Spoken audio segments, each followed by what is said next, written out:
咁你會唔會好憎啲警察或者憎阿亮無啦啦將你韞咗喺間房度2年呢？唔會。警察就算警察都好，警察佢唔會知道我有冇做噶嘛，咁佢係捉咗我，但係有陣時要用佢個方法先可以捉到啲壞人噶嘛。儘管因為碎屍案，謝津琪背負住殺人兇手之名，但佢仍然對警方同周凱亮心存寬恕。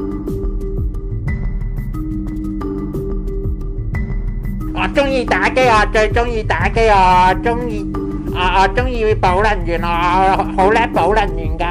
係啊，人哋傷咗，跟住我幫佢保能源咯，我好叻㗎。外界眼中，周凱亮係一個冷血嘅殺人狂，但係對工作同愛情上失意嘅時候遇上佢，因為打機結成好朋友嘅謝津琪嚟講，係謝津琪眼中嘅好人。佢對我好好㗎，好似我阿哥咁樣。我係冇諗過佢會係呢啲咁嘅人咯，佢冇諗過佢會殺人，冇諗過佢會屈我咯。你覺唔覺得佢係突然兩個人180度？係啊，兩個唔同啊，變曬㗎，完全。嗰陣時佢好錫我嘅，又成日帶我去食我未食過嘅嘢啦，跟住又成日買衫就少，但係佢會，譬如我唔舒服，佢會俾錢我睇醫生。佢講好多好學術嘅理論。係啊，但係我唔明咯，但係我會對住佢岌頭咯，我會佢喺度講好多嗰啲唔知乜嘢，跟住講又唔知同香港嗰啲有比較，又唔知乜嘢咁樣，跟住講好多咯，但係我喺度岌頭咯，我唔知佢講咩㗎，不過喺度岌頭喺度食緊嘢咯。不過周凱亮就係借住朋友對佢嘅信任，令謝津琪淪為幫兇，成為殺人棋子。因為我識佢嗰陣時同而家上庭嗰陣時所知道嘅嘢，完全係兩個人嚟嘅，完全佢冇諗到係嗰個程度。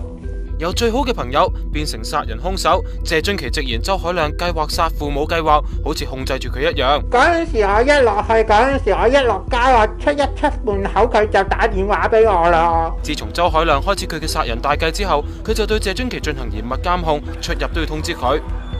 直到事發之前，周凱亮叫佢上佢喺大角咀嘅劏房入面放住一個膠箱，而箱裏面明顯放住一隻手。咁你嗰陣有冇即刻追問阿亮點解你咁樣媽媽死？嗰陣時佢開完箱之後，佢已經係好惡㗎啦。我有陣時譬如佢叫我買嘢，我話唔肯，跟住佢就個樣就即刻變㗎啦。跟住佢變咗之後，跟住就鬧我，叫我唔好問，去做，唔好問，跟住就叫我去買咯。紙箱只係得84嘅謝津琪，只係按照住周凱亮嘅指令棄屍，因為佢當佢係最好嘅朋友。初頭我開完箱出去買嘢嗰陣時，我唔開心，我喊，跟住佢喺度鬧，叫我一定要笑咁樣，你係咪想死啊咁樣？跟住我唯有笑啦咁樣咯。如今謝津琪無罪釋放，周凱亮判囚終身，最後留下嘅唔係憎恨，只係噩夢。你都有開解過阿亮？我有㗎，我有問過佢，我有開解佢，我話叫佢唔好亂諗嘢，佢父母都係錫佢，只不過唔識點樣去錫。而家仲當唔當阿亮係朋友啊？真就我唔會真，我就算細個打我嗰啲人，我有見過佢㗎，有陣時同層嗰啲我都唔會真，佢最多唔打招呼咯，叫我一定要笑咁樣，你係咪想死啊咁樣？跟住我唯有笑啦咁樣咯。